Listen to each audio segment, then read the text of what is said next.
আসসালামু আলাইকুম গাইস। আমরা ইউটিউব ফেসবুকে অনেক ভিডিও দেখে থাকি যেখানে আমাদেরকে দেখানো হয় এরকম একটা পেপসোডেন্ট পেস্টের মাধ্যমে এই ডিসপ্লের যে ভাঙা অংশ থাকে সেটাকে নাকি রিমুভ করা যায়। তো সেটা আজকে আমি আপনাদেরকে একদম প্র্যাকটিক্যালি দেখাবো।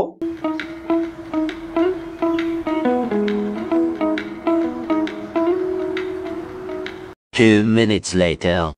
তো গাইস আপনারা দেখতে পাচ্ছেন, দেখতে দেখতে কিন্তু 2 মিনিট হয়ে গেল।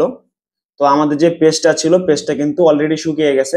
এখন হচ্ছে আমরা এই পেস্টটাকে আস্তে আস্তে রিমুভ করে ফেলবো। তারপরে দেখবো যে এখানে যে ফাটাটা ছিল সেটা কি আসলে ঠিক হয়েছে কিনা। তো তার জন্য হচ্ছে পেস্টটাকে আমরা এইভাবে আস্তে করে রিমুভ করব।